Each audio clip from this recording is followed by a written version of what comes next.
हम बात करने वाले हैं झारखंड सर्कल के एमटीएस पोस्टमैन के 2024 के क्वेश्चन पेपर के मैथ सॉल्यूशन की। तो चलिए वीडियो शुरू करते हैं। फर्स्ट क्वेश्चन है, in examination 92% students passed and 480 students failed, how many students appeared in that examination. एक परीक्षा में 92% छात्र उत्तीर्ण हुए और 480 छात्र अनुत्तीर्ण हुए। उस परीक्षा में कितने छात्र उपस्थित हुए। तो सबसे पहले यहाँ पे देखिए पास हुए स्टूडेंट कितने हैं। पास स्टूडेंट्स की बात करें कितने परसेंट है, 92%। इसका मतलब फेल्ड स्टूडेंट कितने आ जाएंगे, 100% माइनस 92%, जो कि हो जाएगा 8%। फेल हुए स्टूडेंट कितने हैं, 8% है। हम मान लेते हैं कि लेट जो टोटल स्टूडेंट्स हैं वो कितने हैं, x है। तो क्वेश्चन के अकॉर्डिंग क्या बन जाएगा, ठीक है, क्वेश्चन के अकॉर्डिंग बन जाएगा 8% ऑफ x कितना दिया हुआ है, 480 दिया हुआ है, और हमें यहाँ पे x की वैल्यू निकाल लेनी है जो कि टोटल स्टूडेंट है। तो x की वैल्यू क्या आ जाएगी, 8 divide 100 multiply x is equal to 480, और यहाँ से हम x की वैल्यू निकाल सकते हैं 480 मल्टीप्लाई 100 डिवाइड में 8 आ जाएगा, 8 छिके 48 60, यानी कि 6000 आ जाएगा। तो उस परीक्षा में कितने स्टूडेंट अपीयर हुए, 6000। कौन सी ऑप्शन करेक्ट आ जाएगी आपके पास, सी ऑप्शन करेक्ट आ जाएगी। नेक्स्ट क्वेश्चन चलते हैं, 56 डिवाइड, फिर यहाँ पे विग ब्रैकेट है 1/3 मल्टीप्लाई करली bracket 15 plus 12 minus small bracket 9 plus 6 minus, फिर यहाँ पे बार के अंडर है 5 प्लस 7। जब भी कोई चीज़ बार के अंडर होती है पहले आप उसको सॉल्व करेंगे। अब यहाँ पे अगर हम एग्जांपल ले लेते, ठीक है, थोड़ा इसको समझ लीजिए तो आपके लिए आसान रहेगा। अगर हम पे ये एग्जांपल लेते कि स्मॉल ब्रैकेट में क्या होता, 9 प्लस 6 डिवाइड 5 प्लस 7 होता और इसके ऊपर बार होता, तो आप क्या करते, पहले इन दोनों को सॉल्व करते या इन दोनों को सॉल्व करते। तो जो बार के अंदर आता है, बार के नीचे आता है, पहले आप उसको सॉल्व करेंगे। तो यहाँ पे इसको सॉल्व कर लेंगे, क्या आ जाएगा 56 डिवाइड 1/3 मल्टीप्लाई, बाकी सारी चीज़ें एज इट इज़ रहेंगी, करली ब्रैकेट 15 प्लस 12 माइनस 9 प्लस 6, और 7 और 5 कितने हो जाएंगे, 12 हो जाएंगे, माइनस 12 आ जाएगा। इनके बार के अंडर जो भी होगा पहले आप उसको सॉल्व करेंगे। आगे चलते हैं, 56 डिवाइड 1/3 मल्टीप्लाई 15 प्लस 12 माइनस, अब इसको सॉल्व कर लेते हैं, 9 6 15, 15 में से 12 चले जाएंगे, 3 रह जाएंगे। नेक्स्ट चलते हैं, 56 डिवाइड 1/3 मल्टीप्लाई, आगे इन दोनों को ऐड करते हैं, 15 और 12 कितने हो जाएंगे, 15 10 25 और 2 27, 27 माइनस 3 कितने रह जाएंगे, 24 रह जाएंगे। फिर आगे इसको सॉल्व कर लेंगे, क्या आ जाएगा 56 डिवाइड 3 8 24 डिवाइड में 8 आ जाएगा, और इसका आंसर क्या आएगा आपके पास 7 आ जाएगा। 42 की कौन सी ऑप्शन करेक्ट आ जाएगी, ए ऑप्शन करेक्ट आ जाएगी। नेक्स्ट क्वेश्चन चलते हैं, A sold a horse to B for rupees 4,800, incurring a loss of 20%. B sold it to C at such a price that A would make a profit of 15%. How much profit did B make? A ने B को एक घोड़ा 4,800 रुपये में बेचा, जिससे उसे 20% की हानि हुई। B ने इसे C को इस कीमत पर बेचा कि A को 15% का लाभ हुआ, B को कितना लाभ हुआ। तो सबसे पहले हम ए के अकॉर्डिंग इस क्वेश्चन को करेंगे कि ए ने क्या किया, एक घोड़ा बी को बेचा 4,800 रुपये में, उसको लॉस कितना हुआ, 20% का हुआ। तो जब ए ने बेचा फॉर ए, सेलिंग प्राइस कितना है, 4,800 रुपये है, और यहाँ पे इसको क्या हुआ, लॉस, लॉस कितना है उसको, 20% का लॉस है। यहाँ पे हमने क्या फाइंड आउट करना है, कॉस्ट प्राइस फाइंड आउट करना है। तो कॉस्ट प्राइस क्या आ जाएगा, सेलिंग प्राइस डिवाइड में 100 minus loss percent multiply 100। Selling price कितना है, 4,800 रुपये है, और 100 माइनस लॉस परसेंट यानी कि 100 माइनस 20 कितना आ जाएगा आपके पास, 80 आ जाएगा, मल्टीप्लाई 100 आ जाएगा, ये कैंसिल आउट हो जाएगा, 8 छिके 48, और यहाँ पे 600 मल्टीप्लाई 10 यानी कि 6,000 रुपए आ जाएगा। ये हो गया हमारे पास कॉस्ट प्राइस। आगे चलते हैं, B sold it to C. B ने क्या किया, आगे इसको सी को बेचा, लेकिन ऐसे प्राइस पर बेचा कि ए को भी यहाँ पे कितना प्रॉफिट हो रहा है। ठीक है, ए के लिए हमने ये सेलिंग कॉस्ट प्राइस निकाला, तो ए को भी इसके ऊपर 15% का प्रॉफिट हो रहा है। तो फॉर बी के लिए बात करते हैं, बी इसको ऐसे प्राइस पर बेचता है सी को जिससे ए को क्या होता है, 15% का प्रॉफिट होता है। तो प्रॉफिट कितना है, 15% का। कॉस्ट प्राइस कितना है, 6,000 रुपये, जो हमने अभी निकाला। तो यहां से हम इसका सेलिंग प्राइस निकाल सकते हैं। सेलिंग प्राइस क्या आ जाएगा, cost price plus profit. Cost price कितना है, 6,000, प्रॉफिट की बात करें 15% ऑफ 6,000 आ जाएगा। तो इसको हम आगे सॉल्व कर लेंगे। 6,000 प्लस 15/100 मल्टीप्लाई 6,000 आ जाएगा। 2 0 से ये 2 0 कैंसिल हो जाएंगी। 6,000 15 छिके 90, 900 आ जाएगा, यानी कि 6900 रुपये आ जाएगा। लेकिन बात यहाँ पे ख़त्म नहीं होती। How much profit did B make, हमें क्या बताना है कि बी को कितना प्रॉफिट हुआ। अब बी को ये जो घोड़ा है वो कितने में मिला था, उसको मिला था 4,800 रुपये में, और उसने बेचा कितने में, 6,900 रुपये में। तो प्रॉफिट क्या हो जाएगा, 6,900 माइनस 4,800, 0 0 एक रह जाएगा और 2, यानी कि उसको कितना प्रॉफिट हुआ यहाँ पे इस घोड़े पे, 2100 रुपये का प्रॉफिट हुआ। डी ऑप्शन करेक्ट हो जाएगी।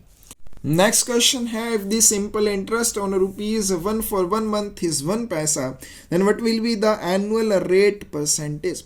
यदि 1 रुपये पर 1 माह का साधारण ब्याज 1 पैसा है तो वार्षिक ब्याज दर क्या होगी, कितने प्रतिशत होगी। तो यहाँ पे देखिए सिंपल इंटरेस्ट दिया हुआ है कितने के, 1 रुपये के ऊपर।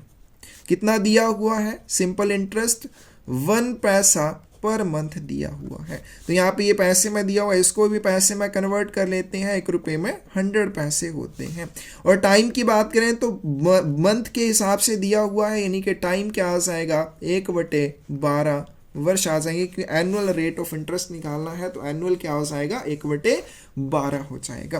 तो सारी वैल्यूज को सिंपल इंटरेस्ट के फॉर्मूला में पुट करेंगे, principal into rate of interest into time, divide में 100 आ जाएगा। सिंपल इंटरेस्ट की बात करें तो सिंपल इंटरेस्ट कितना है, 1 पैसा है, इज इक्वल टू प्रिंसिपल की बात करें कितना है, 100 पैसे है।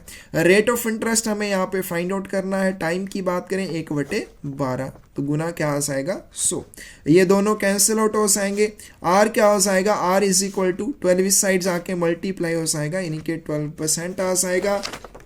कौन सी ऑप्शन यहाँ पे करेक्ट हो जाएगी, सी ऑप्शन करेक्ट हो जाएगी। नेक्स्ट चलते हैं question number 45। A man spends his 3 months income in 4 months. If his monthly income is ₹1,000, then what will be his annual savings? एक व्यक्ति अपनी 3 महीने की आय 4 महीने में खर्च कर देता है। यदि उसकी मासिक आय 1,000 रुपये है तो उसकी वार्षिक बचत क्या होगी। क्या दिया हुआ है, तो मंथली इनकम दी हुई है हमें 1,000 रुपये। ठीक है, मंथली इनकम कितनी है, 1,000 रुपये है। और क्वेश्चन के अकॉर्डिंग क्या दिया है कि a person spends his 3 months incomes in 4 months। 3 month की इनकम क्या हो जाएगी, 3 months इनकम कितनी हो जाएगी, 1 महीने की 1,000 है, 3 महीने की कितनी हो जाएगी, 3,000 रुपये। और उसने 3 महीने की इनकम कितने महीने में खर्च करनी है, 4 महीने में, यानी कि ये 4 या 4 महीने का क्या आ जाएगा, एक्सपेंडिचर आ जाएगा, या 4 महीने की उसकी जो भी कह सकते हैं आप, उसकी जो भी स्पेंड्स है वो आ जाएगा। यानी कि 3 महीने में वो 3,000 रुपये कमाता है और इन 3,000 रुपयों को 4 महीने में खर्च देता है। तो 1 महीने का एक्सपेंडिचर कितना आ जाएगा, 1 months एक्सपेंडिचर कितना आ जाएगा। तो अगर हमारे पास 3,000 रुपये 4 महीने में खर्चता है तो 1 महीने में 3,000/4 रुपये का खर्चा करेगा। 4 सत्ते 28, 2 रह जाएंगे, 4 पंजे 20, यानी कि 750 रुपये। तो 1 महीने की उसकी इनकम कितनी है, 1,000 रुपये, और 1 महीने का उसका खर्चा कितना है, 750 रुपये। तो उसको कितना यहाँ पे बच रहा है, उसकी सेविंग कितनी आ जाएगी। सेविंग इन 1 month क्या आ जाएगी, 1,000 रुपये कमाता है, 750 रुपये खर्च देता है, यानी कि 250 रुपये उसकी क्या आ जाएगी, सेविंग आ जाएगी। हमें क्या बताना है, वो पूरे साल में कितने पैसे बचाएगा। तो 12 महीने का हमें निकालना है, क्या आ जाएगा, 12 months saving is equal to 25 multiply 12। तो 25 को यहाँ पे 12 से मल्टीप्लाई कर लेंगे, 25 दूना 50, 0 25 एकम 25, क्या आ जाएगा 003, 3,000 रुपये, यानी कि वो साल में कितने पैसे बचाएगा, 3,000 रुपये बचाएगा। 45 की कौन सी ऑप्शन करेक्ट आ जाएगी, ए ऑप्शन करेक्ट आ जाएगी। नेक्स्ट क्वेश्चन है, A and be together can complete a work in 18 days. A is 3 times as efficient as B. In how many days can B alone complete the work? A और B मिलकर एक काम को 18 दिनों में पूरा कर सकते हैं। A B से 3 गुना अधिक कुशल है, B अकेले उस काम को कितने दिनों में पूरा कर सकेगा। एफिशिएंसी दे रखी है हमारे पास, एफिशिएंसी कितनी दे रखी है, यहाँ पे ए है, यहाँ पे बी है। तो ए जो है बी दोनों साथ मिलकर काम करते हैं। A is 3 times as efficient as B, यानी कि बी अगर 1 यूनिट काम करता है तो ए कितने यूनिट काम करेगा, 3 यूनिट, क्योंकि ए जो है वो बी से 3 गुना ज़्यादा तेजी से काम करता है। तो ये हमारे पास क्या आ जाएगी, एफिशिएंसी आ जाएगी। और यहाँ से हम क्या निकाल सकते हैं, टोटल वर्क। टोटल वर्क का क्या फॉर्मूला होता है, एफिशिएंसी का सम मल्टीप्लाई क्या आ जाएगा, नंबर ऑफ डेज आ जाएगा। ठीक है, तो टोटल वर्क क्या निकालते हैं, कैसे निकालते हैं, जो भी एफिशिएंसीज हैं, जैसे यहाँ पे 3 + 1 है तो इनका सम और कितने दिनों में वो उस काम को खत्म करते हैं। तो यहाँ पे क्या एफिशिएंसी है, 3 + 1, ये इनका सम हो गया, कितने दिनों में ये काम खत्म करते हैं, 18 दिनों में काम खत्म करते हैं। तो क्या आ जाएगा, 4 × 18, 18 चौके 72, 72 यूनिट्स काम है।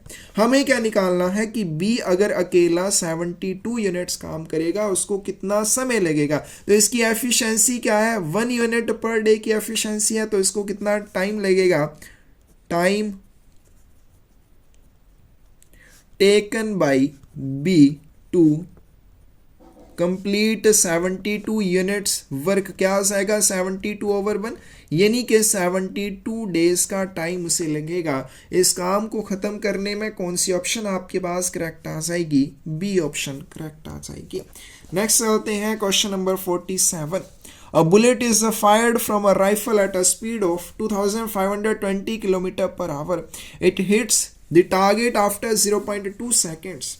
How far is the target from the rifle? एक राइफल से 2520 किलोमीटर प्रति घंटा की गति से गोली चलाई जाती है, 0.2 सेकंड के बाद लक्ष्य पर लगती है। लक्ष्य राइफल से कितनी दूरी पर है। तो यहाँ पे स्पीड दे रखी है, स्पीड क्या है,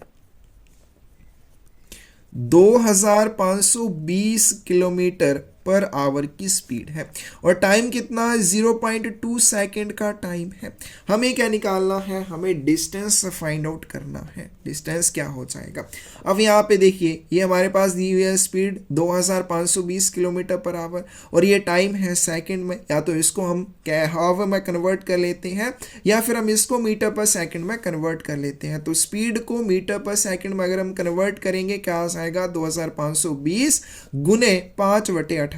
जब भी किलोमीटर पर आवर को मीटर पर सेकंड में कन्वर्ट करना हो, 5/18 से मल्टीप्लाई कर देते हैं। तो यहाँ से कैंसिल आउट हो जाएगा, 2 से यहाँ पे 9 रह जाएंगे, 2 एकम 2, 2 दूनी 4, 2 छिके 12, 0। ठीक है, तो 9 से ये भी चला जाएगा, 9 एकम 9, और 9 3 12 रह जाएंगे, 9 चौके 36, यानी कि 140 गुने 5 मीटर पर सेकंड। तो 14 पंजे क्या आ जाएंगे, 90, यानी कि 900 मीटर पर सेकंड की उसकी स्पीड है। अब टाइम की बात करें, टाइम है हमारे पास 0.2 सेकंड का। तो स्पीड का फॉर्मूला क्या होता है, डिस्टेंस ओवर टाइम। हमें यहाँ पे क्या फाइंड आउट करना है, डिस्टेंस। तो डिस्टेंस क्या हो जाएगा, स्पीड मल्टीप्लाई टाइम, और स्पीड हमारे पास कितनी है, 900 मीटर पर सेकंड मल्टीप्लाई टाइम आ जाएगा जो है 0.2 सेकंड का। तो क्या आ जाएगा, 900 मल्टीप्लाई 2/10। ठीक है, डेसिमल को हटाएंगे, नीचे 10 आ जाएंगे, 9 दूनी क्या आ जाएंगे, 18, क्या होगा 180। ठीक है, थोड़ा यहाँ पे गड़बड़ हो गया, 14 गुना 5 कितने हो जाएंगे, यहाँ पे 7 आएगा, ठीक है 70 हो जाएगा। तो यहाँ से 7 और यहाँ पे भी 7 आएगा, 7 दूनी 14, 140 आ जाएगा। 140 मीटर का डिस्टेंस है। कौन सी ऑप्शन करेक्ट आ जाएगी, बी ऑप्शन करेक्ट आ जाएगी। नेक्स्ट क्वेश्चन चलते हैं। In a class of 50 students, the average marks obtained was 70%. The first 25 students scored an average of 60%, and the next 24 students scored an average of 80%. What was the marks obtained by the last student? 50 छात्रों की एक कक्षा में प्राप्त औसत अंक 70% थे। पहले 25 छात्रों ने औसतन 60% अंक प्राप्त किए और अगले 24 छात्रों ने औसतन 80% अंक प्राप्त किए। अंतिम छात्र द्वारा प्राप्त अंक क्या थे? तो टोटल जो स्टूडेंट हैं वो कितने हैं, 50, और उनके जो एवरेज मार्क्स हैं वो कितने हैं, वो है 70%। तो हमें यहाँ पे टोटल मार्क्स कितने आ जाएंगे, इज इक्वल टू क्या आएंगे, total student multiply average marks आ जाएंगे। क्या हो जाएगा, 50 गुने 70 कितने हो जाएंगे, 7 पंजे 35, 3500% हो जाएंगे। आगे चलते हैं। सेकंड में देखिए क्या है, टोटल स्टूडेंट कितने दिए हुए हैं, 25, और बात करें उनके एवरेज मार्क्स की, तो एवरेज मार्क कितने हैं, 60% है। तो इनके टोटल मार्क्स कितने हो जाएंगे, 25 गुने 60 हो जाएंगे। 6 पंजे 30, 3 रह जाएंगे, 6 दूनी 12, 3 15, यानी कि 1500%। उसी तरह से बात करते हैं थर्ड में, टोटल स्टूडेंट कितने दिए हुए हैं, 24, और उनके एवरेज मार्क्स कितने हैं, उनके एवरेज मार्क्स हैं 80%। तो यहाँ पे इनके जो टोटल मार्क्स हैं वो कितने आ जाएंगे, 24 मल्टीप्लाई 80। तो इसको मल्टीप्लाई कर लेते हैं, 24 को 8 से, 8 चौके 32, 3 आ जाएंगे, 8 दूनी 16, 3 19, यानी कि 1920% आ जाएंगे। अब देखिए इन दोनों कंडीशन में टोटल कितने स्टूडेंट हो गए, 25 प्लस 24। तो इन दोनों कंडीशन में टोटल स्टूडेंट कितने हो जाएंगे, 49, और 49 स्टूडेंट्स के टोटल कितने % मार्क हो जाएंगे, 1500 प्लस 1920। तो इनको ऐड कर लेते हैं, क्या आ जाएगा, तो 0 आ जाएगी, फिर आगे 2 आ जाएंगे, 9 5 14, 1 रह जाएगा, 1 2 और क्या आ जाएंगे 3, यानी कि 49 स्टूडेंट्स के जो एवरेज मार्क्स हैं वो 3400, सॉरी टोटल मार्क्स कितने आ जाएंगे, 3420 आ जाएंगे, और 50 स्टूडेंट्स के 3500% है। तो जो 50th या लास्ट स्टूडेंट है उसके कितने मार्क्स आ जाएंगे, 3500 माइनस 3420, यानी कि 80% आ जाएंगे। कौन सी ऑप्शन करेक्ट आ जाएगी आपके पास, सी ऑप्शन करेक्ट आ जाएगी। नेक्स्ट चलते हैं। नेक्स्ट क्वेश्चन है, If a sales tax is reduced from 3/1/2% to 3/1/3%, then how much will be the impact on a person who buys an item marked at ₹8,400? यदि बिक्री पर 3/1/2% से घटाकर 3/1/3% कर दिया जाए तो 8,400 रुपये मूल्य की वस्तु खरीदने वाले व्यक्ति पर इसका क्या प्रभाव पड़ेगा। तो पहली कंडीशन की बात करें, फर्स्ट कंडीशन में जो प्राइस है वो कितना है, 8,400 रुपये, और अगर हम बात करें टैक्स की तो इसके ऊपर टैक्स है 3/1/2%। 3 दूनी 6, 6 प्लस 1 क्या हो जाएंगे, 7/2% हो जाएगा। तो इसका जो सेलिंग प्राइस हो गया वो क्या हो जाएगा, 8,400 प्लस क्या आ जाएगा, 7/2% ऑफ 8,400। क्या आ गया हमारे पास, 8,400 प्लस 7/200, ठीक है, परसेंट को हटाएंगे नीचे, 100 से मल्टीप्लाई हो जाएगा, मल्टीप्लाई 8,400, यहाँ से दोनों कैंसिल आउट हो जाएंगे, 2 चौके 8 और क्या आ जाएंगे 42। इन दोनों को मल्टीप्लाई कर लेंगे, क्या आ जाएगा हमारे पास,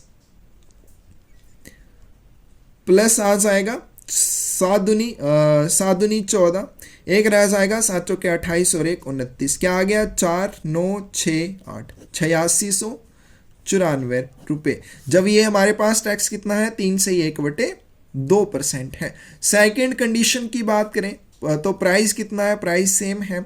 अब जो टैक्स है वो कम हो जाता है। टैक्स की बात करें वो कितना हो गया, 3/1/3%, यानी कि 3 3 9 प्लस 1 10/3% हो गया। अब यहाँ पे क्या इसका प्राइस आ जाएगा, जो भी सेलिंग प्राइस होगा वो आएगा 8,400 प्लस 10/3% ऑफ 8,400, है, तो इसको हम सॉल्व कर लेंगे, क्या आ जाएगा 8400 प्लस परसेंटेज को हटाएंगे, नीचे हमारे पास 100 से मल्टीप्लाई हो जाएगा, तो यहाँ पे 300 आ जाएगा मल्टीप्लाई, ये आ जाएगा, ये दोनों कैंसिल आउट हो जाएंगे, 3 से चला जाएगा, 3 दूनी 6 और यहाँ पे 2 रह जाएंगे, 3 अट्ठे 24, क्या आएगा 8400 प्लस 280, कितना आ जाएगा 0, और फिर यहाँ पे 8 आ जाएंगे, 4 2 6, 8680 रुपये। अब यहाँ पे देखो, अगर वो इस टैक्स के अकॉर्डिंग इस वस्तु को खरीदता है तो उसको 8694 रुपये देने हैं, अगर वो इस टैक्स के अकॉर्डिंग वस्तु को खरीदता है तो उसको 8680 रुपये देने हैं।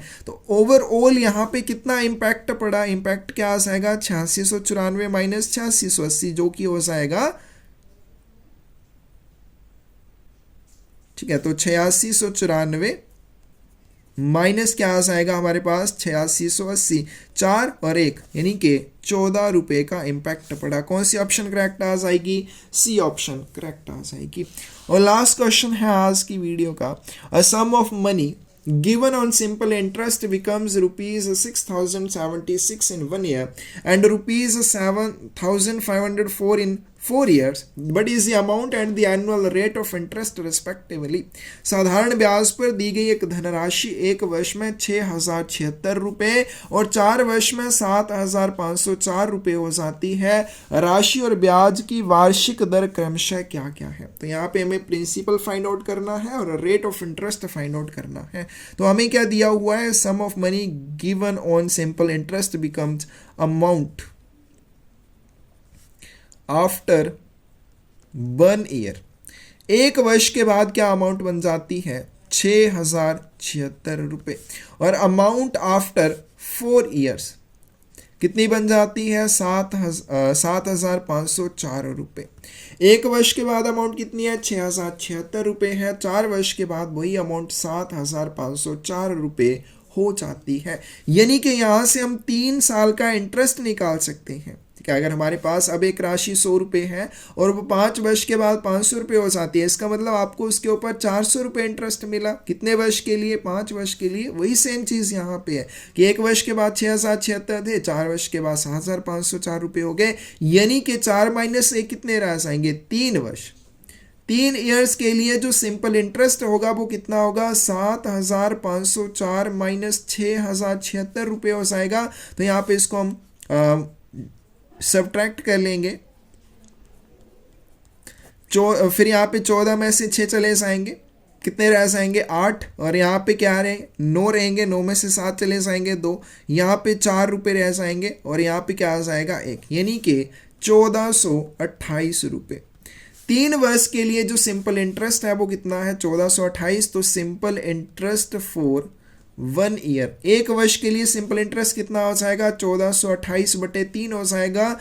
3 चौके 12, 2 रह जाएंगे, 3 सत्ते 21, और यहाँ पे 1 रह जाएगा, 3 छक्के 18, यानी कि 476 रुपये एक वर्ष का सिंपल इंटरेस्ट मिल रहा है। तो यहाँ से हम क्या निकाल सकते हैं, यहाँ से हम निकाल सकते हैं प्रिंसिपल। प्रिंसिपल क्या होता है, अमाउंट माइनस सिंपल इंटरेस्ट। तो प्रिंसिपल क्या निकल जाएगा, अमाउंट की बात करें तो 6076 रुपये है, और यहाँ पे सिंपल इंटरेस्ट हमने एक साल का कितना निकाला 476 रुपये। तो यहाँ पे इसको माइनस कर लेंगे, 6 में से 6 चले जाएंगे 0, 7 में से 7 चले जाएंगे 0, और 60 में से 4 चले जाएंगे 56 रुपये रह जाएंगे। तो जो रेट ऑफ जो प्रिंसिपल आया वो कितना आया 5600 रुपये। अब 5600 यहाँ पे 2 ऑप्शंस में है, हमें रेट ऑफ इंटरेस्ट भी निकालना पड़ेगा। तो हमारे पास क्या क्या चीज़ें आ गई, हमारे पास प्रिंसिपल आ गया 5600 रुपये।